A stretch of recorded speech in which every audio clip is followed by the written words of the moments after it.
Hello, folks. Happy Friday. Hope everybody's having a sort of delightful Friday.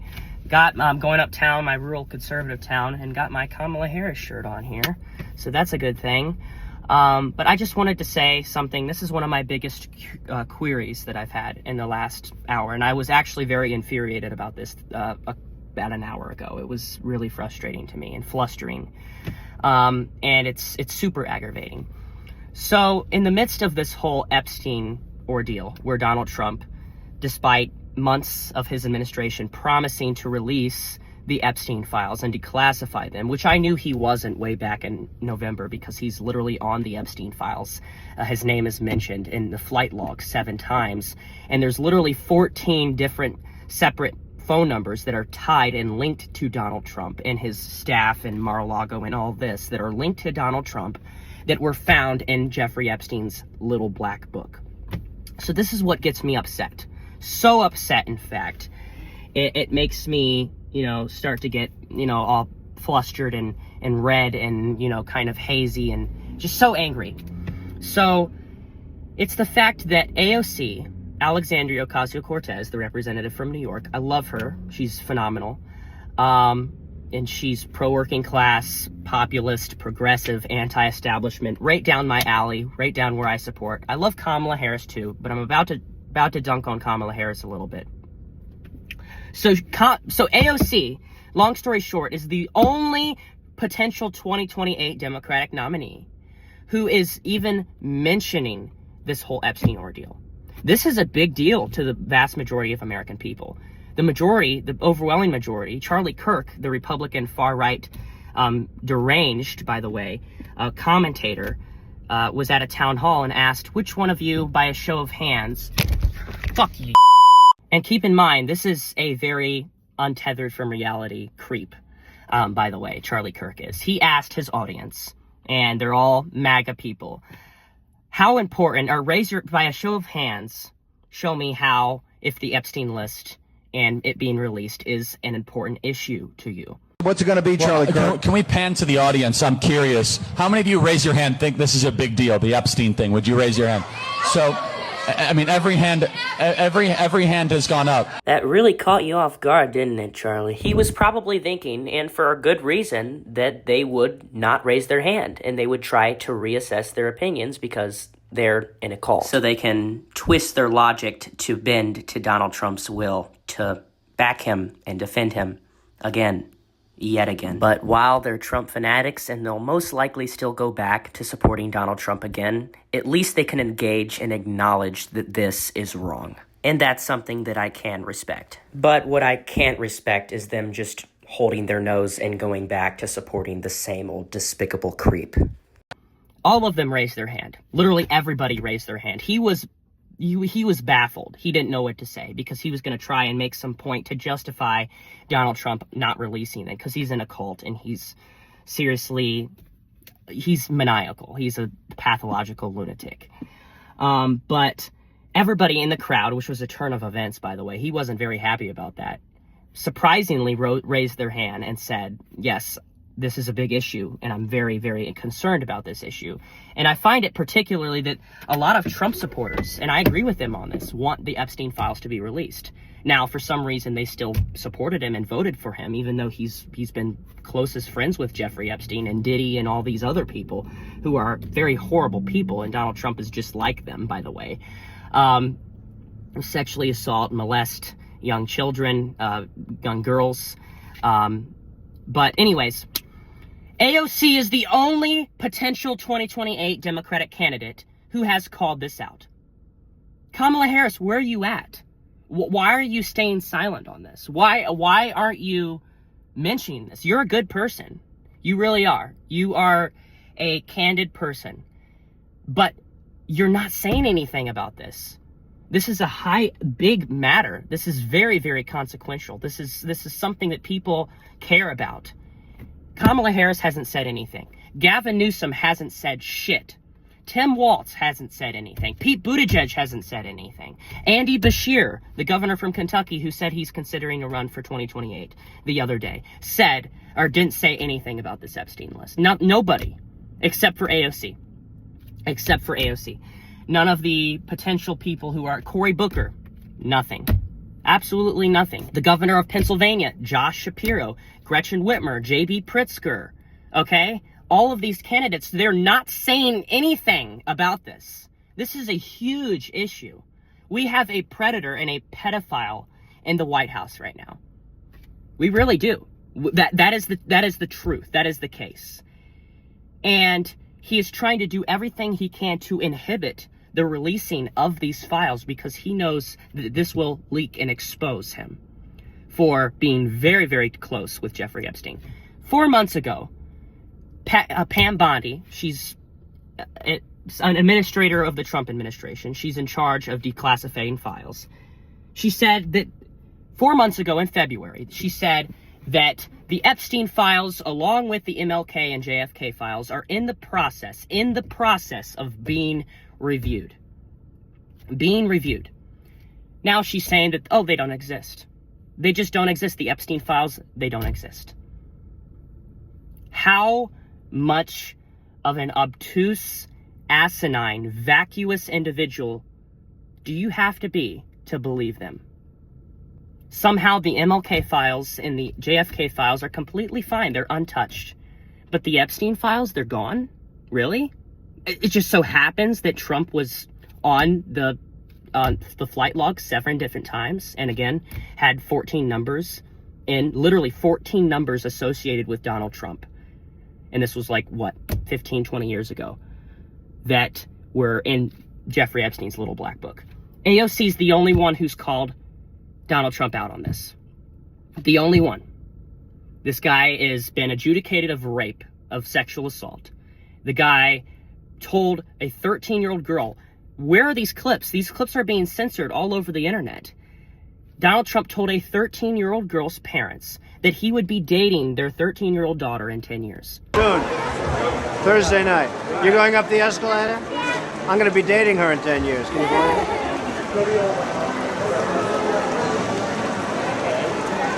Okay. Whether it was a joke or not, that's lewd. Okay? That's inappropriate. That's immature for a 60, almost 70-year-old man to say at the time. When was this? This was not too terribly long ago. He might have been even older than that. To say to a 13-year-old girl's parents. That's grossly inappropriate, right? Can we just all agree with that statement at least? Saying that, bragging and boasting on the Howard Stern show, how you can get away with going backstage and watching undressed and people getting dressed, his pageant contestants, when he was the owner of multiple pageants across New York and other places in New Jersey. He bragged on the Howard Stern show how he can go backstage and how he can get away with looking and observing, being a peeping Tom, and watching underage pageant contestants getting dressed. Underage pageant contestants, by the way. These were people who were, these were teenage pageants. These were people who were teenagers. Well, you could also say, as the owner of the pageant, it's your obligation to do that. So you have done that. Now, I'll tell you the funniest is that I'll go backstage before a show. Yes. And everyone's getting dressed and ready and everything else. And, no men are anywhere. And I'm allowed to go in because I'm the owner of the pageant, and therefore I'm inspecting it. I'm inspecting. I want to make sure that like everything is good. You're there. Yeah, the dress. Is everyone okay? They're standing there with no clothes. Is everybody okay? And you see these incredible-looking women. And so I sort of get away with things like that. Do people not understand this? Like, the guy is a pedophile. The guy is a sexual predator, and we have him in the White House. And all of the people on the 2028 Democratic field are not saying anything. This is why we lose elections. We're too busy talking about, and this is bad too, about the people, immigration being separated and being deported, and how it's being very unthoughtful and reckless. Okay, very careless, aimless actions is being perpetrated by the Trump administration in regards to that, and I understand that. But when it comes to the Epstein files, it's the top of mind for everybody right now, and they don't say anything. They don't deserve to be our nominee. Our AOC deserves to be our nominee. I love Kamala. I would support Kamala, okay? Kamala's the exception. Okay, I would support her to be our 2028 Democratic nominee. But right now, AOC deserves to be our nominee. And I think she can make the best case that the Democratic Party is truly the party of unions, of literally everybody, working class, the middle class, that we think that we should tax the rich just a little bit and generate revenue to flow and to invest in the rest of everybody else. It's worked before. It's worked in the 50s. It's worked in the 60s. We were very fiscally, in a good place during that era. And AOC is great at making that case. Great at making that case. And she's great at actually being assertive and confrontational when she needs to be. Okay, she's not bought by all of them. They're all bought, okay, whether you like it or not. Even Trump's bought. So don't even start with that. He took $230 million from Israel and is complicit in genocide, what is happening right now. And I don't care, I don't think people should die anyway. Civilians, people, hostages, I don't believe on either side. But Donald Trump has taken $230 million from Israel. Kamala Harris has too, but significantly less. And all these other people have too, except for AOC. Except for AOC. She is the one, my friends. She is the one we need to run. She's the only one that is taking necessary steps and the necessary statements being made to address Donald Trump when he's doing this. He said, his administration said that, I guess I'll release the Epstein files. He said that when he was... My phone got overheated because I'm in this insufferably hot car and I didn't want to put my AC on because I didn't think you could hear me. But here it goes nonetheless. Anyways, I was trying to say, back in, last year, June, Donald Trump said, I guess I'll release the Epstein files when he was pressured on it. Would you declassify the 9/11 files? Yeah. Would you declassify JFK files? Yeah. I did a lot of it. Would you declassify the Epstein files? Yeah, I would. All right. I guess I would.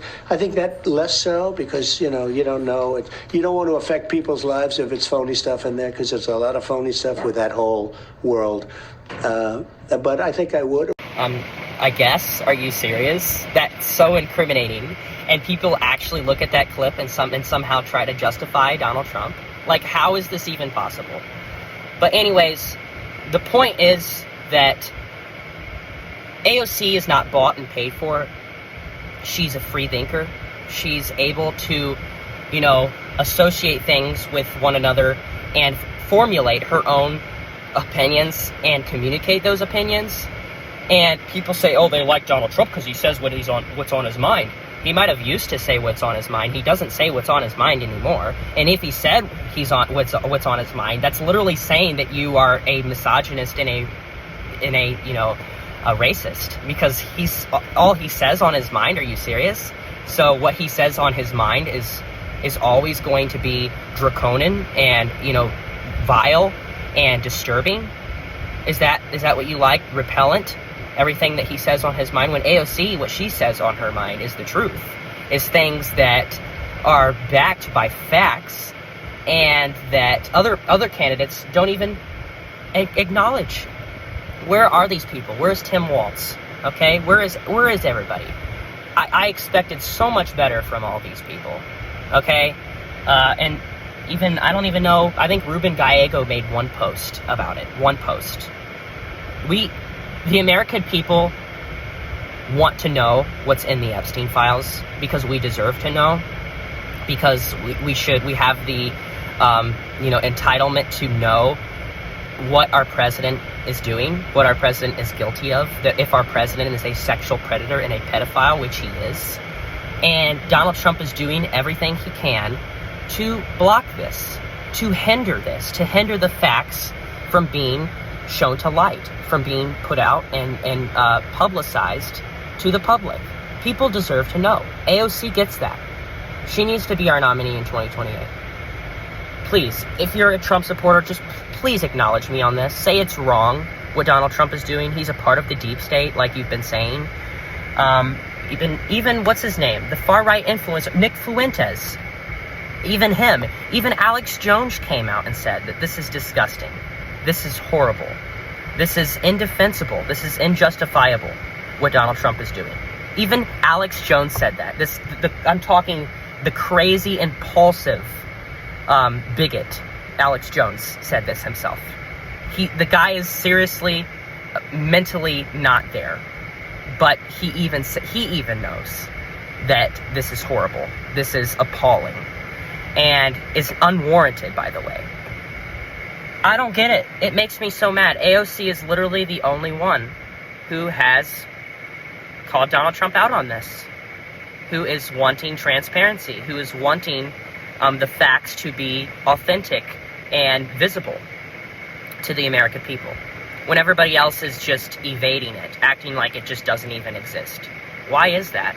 I'm so curious as to why that is. Is it because you want to be nice, you want to be politically correct, you want to be, kind-hearted and soft-hearted, and if that's the case, and, benevolent, if that's the case, then I'm happy for you. I'm glad that you're doing it with good intentions, and I believe that's why Kamala Harris hasn't said anything, because she doesn't want to be put into the categorization of being a dirty politician. But sometimes you should be, and you need to be, like AOC, like Bernie Sanders. You need to say the harsh truth sometimes. And we're not seeing that with a lot of our politicians. Please have an open mind on this. If you're a Democrat, if you're a Trump supporter, if you're anybody, please have an open mind and come together and say, yeah, that is not okay. That's very demented and very very villainous to hide the Epstein files like this and refuse to release them, not convey an accurate message and description of what is going on in our country right now. Because I don't even know what to say anymore. The guy's guilty. And no regular person.